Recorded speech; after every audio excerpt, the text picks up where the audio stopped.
Friends आज क्षुद्र video जो चमत्कारी वृक्षटी को शेयर करुच्ची यार पत्र को केवल शास्त्रीय विधि मते सेवन करिया मात्र ही जो मानकर शीघ्र पतन जनित समस्या दे गति करुचंती से क्षेत्र में यह रामबाण सदृश कार्य करिथाय। जो भाई मानकर कार्य आरंभ होनु किंबा आरंभ होबार यथेष्ट आगुरु केवल दर्शन मात्र के ही से मानकर स्खलित हो जाउची जद्वारा एक अपमान जनित स्थिति से जीवन को निर्वाह करुचंती एवं एथिरु उद्धार पाया पई विभिन्न पाश्चात्य औषधर सेवन करुचंती जद्वारा कि से शारीरिक अशेष क्षयक्षति घटुची मानसिक अनग्रसतार शिकार होउचंती सेमानक पई एही चमत्कारी वृक्षर पत्र ही सबुठारु श्रेष्ठकर जहाँकि संपूर्ण निरापद अटे एवं कौन पार्श्व प्रतिक्रिया मध्य नाही। प्राचीन आयुर्वेद विशारद सुश्रुतଙ୍କ मतरे यह सबुठारु चमत्कार बाजीकरण औषध अटे जार कि एही सामान्य शास्त्रीय विधिमत सेवन रे ही जेकोसी व्यक्ति ठारे नव यौवन फेरी आए। जदि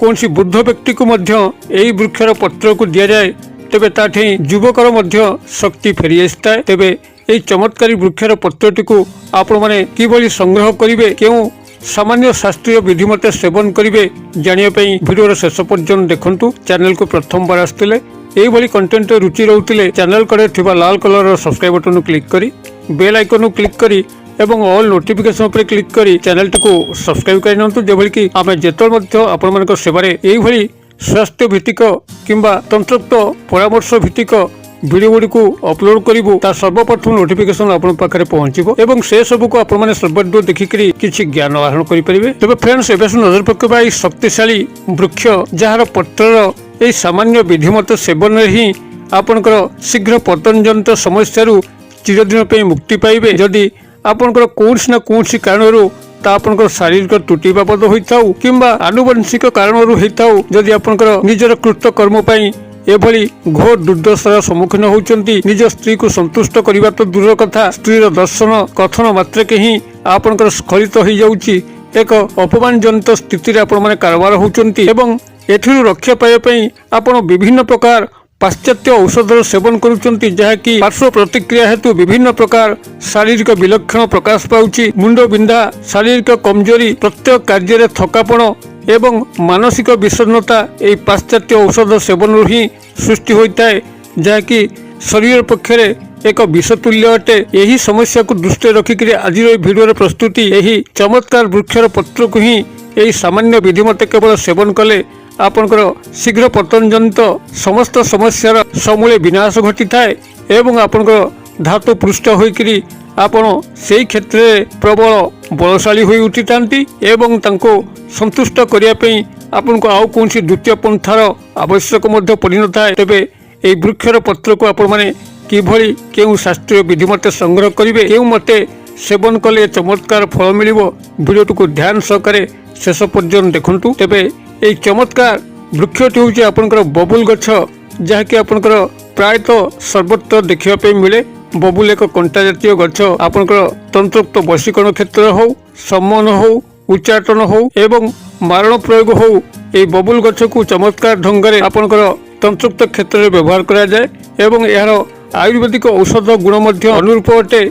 आपण माने एही बबुल गछर कमल पत्र को किसी संग्रह करिवे एवं यार कंचा कमल फल की ही संग्रह करिवे सम परिमाण रे आनिबे अर्थात आपण जेतिकी परिमाणर ओजनर एही बबुल गछर कमल पत्र को नेबे सेतिकी परिमाण ओजनर यार फल को संग्रह करिवे जो फल की मंजी होई नथिबो। एही भली कमल फल एवं कमल पत्र बबुल गछर सम परिमाण रे संग्रह करि सारिकी ताकू गृह को आनिबे ताकू परिष्कार जल रे धोइकरी छाई रे सुकै सारला परे ताकू चूर्ण करि नेबे एवं सेही चूर्ण रे आपण माने सम भागर मिश्री मिसेबे अर्थात जदि आपनकर से समस्त चूर्ण 50 ग्राम हैला 50 ग्राम शुद्ध मिश्री क्षेत्र मिसेकरी ताको गोटे सफा काच बोतल शीशी रखिबे एवं एठिरु प्रत्येक सकाळ एवं संध्यारे अर्ध चामच लेखा ठंडा पानी रे नियमित 7 दिन पे व्यवहार करिकरी या चमत्कार फल को लक्ष्य करिवे आपनकर देहरे एक नूतन यौवनर स्पर्श अनुभूत हबो। जदि कोनसी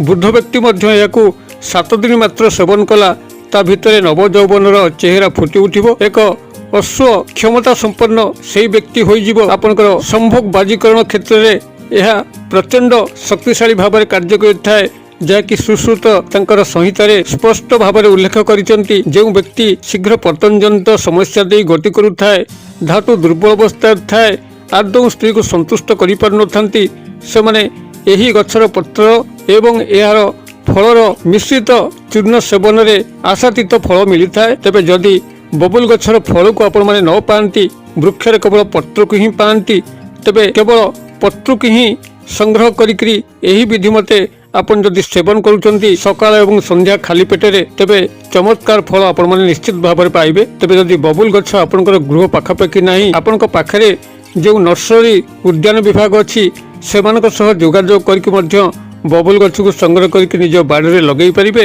ଏବଂ ଗଛଟି ବଡ଼ ହୋଇଗଲା ପରେ ତାହାର ପତ୍ରକୁ ଏହି ବିଧି ମତେ ବ୍ୟବହାର କରିକି ଆପଣଙ୍କର ଏ ସମସ୍ତ ଶୀଘ୍ର ପତନଜନିତ ସମସ୍ୟାରୁ ସମ୍ପୂର୍ଣ୍ଣ ଭାବରେ ମୁକ୍ତି ପାଇପାରିବେ। ତେବେ ଯେଉଁମାନଙ୍କର ପାଖରେ ନର୍ସରୀ ଉଦ୍ୟାନ ବିଭାଗ ମଧ୍ୟ ନାହିଁ ଏବଂ ବବୁଲ ଗଛକୁ ପ୍ରାପ୍ତ କରିବା ପାଇଁ ଅସମର୍ଥ, ସେମାନଙ୍କ ପାଇଁ ଏକ ବିକଳ୍ପ ବ୍ୟବସ୍ଥା ଏଇଠି ମୁଁ କ୍ଷୁଦ୍ର ଭିଡ଼ିଓରେ ସେୟାର କରୁଛି। ଧ୍ୟାନ ସହକାରେ ଶୁଣନ୍ତୁ। କ'ଣ କରିବେ ଆପଣ ଯଦି ବବୁଲ ଗଛକୁ ନ ପାଆନ୍ତି? ଆପଣଙ୍କର ଗୃହ ପାଖାପାଖି ଯେଉଁ ପୁଟଲି ବଣିଆ ପଂସାରୀ ଭାଇ ଦୋକାନ ଅଛି, ଆପଣ ସେଠାକୁ ଯିବେ କିମ୍ବା ଆୟୁର୍ବେଦିକ ଷ୍ଟୋରକୁ ଯିବେ। ସେଠାରୁ ଏଇ ଜିନିଷ ଦୁଇଟିକୁ ସଂଗ୍ରହ କରିବେ। ପ୍ରଥମତଃ ହେଉଛି ଅକରକରାର ମଞ୍ଜି, ଯାହାକୁ କି ଆପଣ ମାନେ ଗୋଟେ ଚାମଚ ଭଳିଆ ଆଣିବେ ଏବଂ କୃଷ୍ଣ ତୁଳସୀର ମଞ୍ଜିକୁ 8 ଚାମଚ ଭଳିଆ ଆଣିବେ। ଅର୍ଥାତ୍ ଆପଣ ଅକରକରା ମଞ୍ଜିକୁ ଯେତିକି ଭାଗ ଆଣିବେ, କୃଷ୍ଣ ତୁଳସୀର ମଞ୍ଜିକୁ ତାର 8 ଗୁଣା ବର୍ଦ୍ଧିତ ଓଜନରେ ଆଣିବେ। ଏ ଦୁଇଟିକୁ ଆଣିକରି ଆପଣଙ୍କର ମିଶ୍ରି 9 ଚାମଚ ହିସାବରେ ଏହାକୁ ଚୂର୍ଣ୍ଣ କରିବେ। ଅର୍ଥାତ୍ ଯଦି ଆପଣମାନେ ଅକରକରା ମଞ୍ଜିକୁ ଗୋଟେ ଚାମଚ ଆଣିଲେ, ତା ଦେହରେ କୃଷ୍ଣ ତୁଳସୀର ମଞ୍ଜିକୁ 8 ଚାମଚ ମିଶାଇବେ ଏବଂ ମିଶ୍ରିକୁ 9 ଚାମଚ ମିଶାଇବେ। ଏ ସମସ୍ତକୁ ଏକ ଚୂର୍ଣ୍ଣ ପ୍ରସ୍ତୁତ କରିକି ଗୋଟିଏ କାଚ ଶିଶିରେ ରଖିବେ। ଆପଣଙ୍କର ସେହି କାର୍ଯ୍ୟର 1 ଘଣ୍ଟା ପୂର୍ବରୁ ଏଥିରୁ ଆପଣମାନେ ଅଧ ଚାମଚ ମାତ୍ର ଖାଇକିରି କାର୍ଯ୍ୟକ୍ଷେତ୍ରକୁ ଯାଆନ୍ତୁ।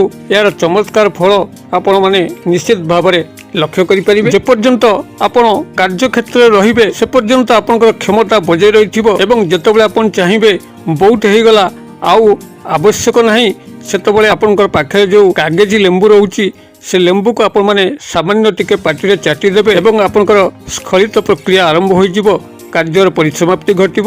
ଯେପର୍ଯ୍ୟନ୍ତ ଲେମ୍ବୁ ଆପଣମାନେ ନ ଚାଟିଛନ୍ତି ସେ ପର୍ଯ୍ୟନ୍ତ ଆପଣମାନେ ଅଶ୍ଵ କ୍ଷମତା ବିଶିଷ୍ଟ ହୋଇକି ରହିଥିବେ, ସେହି କାର୍ଯ୍ୟରେ ସମ୍ପୂର୍ଣ୍ଣ ପାରଙ୍ଗମ ବଜେଇକି ରଖିଥିବେ। ତେବେ ଏଇଭଳି ଭାବରେ ଯଦି ବବୁଲ ଗଛର ପତ୍ରକୁ ଆପଣମାନେ ନ ପାଆନ୍ତି, ତେବେ ଏହି ସୂକ୍ଷ୍ମ ଉପାୟରେ ମଧ୍ୟ ଆପଣମାନେ ଶୀଘ୍ର ପତନଜନିତ ସମସ୍ୟାର ସମ୍ପୂର୍ଣ୍ଣ ନିରାକରଣ କରିପାରିବେ। ଏହା ଆପଣଙ୍କର ଯାହା ସେୟାର କଲି ପାଖରେ ଥିବା ଆୟୁର୍ବେଦିକ ଷ୍ଟୋର ହେଉ କିମ୍ବା ପୁଟଲି ବଣିଆ ପଂସାରୀ ଭାଇ ଦୋକାନ ହେଉ, ଆପଣମାନେ ସହଜରେ ଅତ୍ୟନ୍ତ କମ୍ ମୂଲ୍ୟରେ ପାଇପାରିବେ। ତେବେ ଏ ସମସ୍ୟା ଦେଇ ଯେଉଁ ଭାଇମାନେ ଗତି କରୁଛନ୍ତି ସେମାନେ ରାଗ ମସଲା କଞ୍ଚା ଲଙ୍କା ମରିଚକୁ ଟିକେ ଆଭଏଡ୍ କରିବେ। ଅତ୍ୟନ୍ତ ଆମିଷ ଭୋଜନ କରିବେ ନାହିଁ ଏବଂ ସବୁବେଳେ ଏ ପ୍ରକାର ଚିନ୍ତାଧାରା ଟିକେ ନିବୃତ୍ତ ରହିକରି ଆଧ୍ୟାତ୍ମ ଦିଗରେ ବ୍ରତୀ ହେଲେ ଏ ସମସ୍ୟା ଖୁବ୍ ଶୀଘ୍ର ସମାଧିତ ହେବ ଏବଂ ପାଶ୍ଚାତ୍ୟ ଔଷଧର ସେବନର ଯେଉଁ କୁପରିଣାମ ତାକୁ ସେବନ କରିକି ନିଜ ଜୀବନକୁ ସେମାନେ ଆଉ ନଷ୍ଟ କରିବେ ନାହିଁ। ମୁଁ ଆଶା କରେ ଯଦି ଭିଡ଼ିଓଟି ଆପଣଙ୍କୁ ଭଲ ଲାଗୁଥିବ ତେବେ ଏହାକୁ ନିଶ୍ଚିତ ଭାବେ ଗୋଟେ ଲାଇକ୍ କରିବେ, ସାଙ୍ଗସାଥି ମହଲରେ ଯଥେଷ୍ଟ ମାତ୍ରାରେ ସେୟାର କରିବେ। ଯେହେତୁ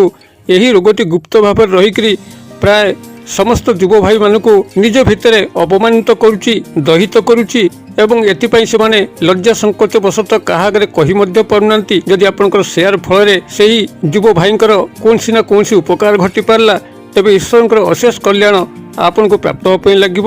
ଭିଡ଼ିଓର କ୍ଷୁଦ୍ର ପରିସର ମଧ୍ୟରୁ ମୋତେ ଏଠି ବିଦାୟ ଦିଅନ୍ତୁ। ପୁଣି ଆପଣମାନଙ୍କ ସହ ଦେଖା ହେବ ଆଉ ଏଇଭଳି ଏକ ଶିକ୍ଷଣୀୟ ଭିଡ଼ିଓରେ। ସେ ପର୍ଯ୍ୟନ୍ତ ଦର୍ଶକ ବନ୍ଧୁ ଆପଣମାନେ ସମସ୍ତେ ମଙ୍ଗଳମୟଙ୍କ କୃପାରୁ ଭଲରେ ଥାନ୍ତୁ। ରହୁଛି।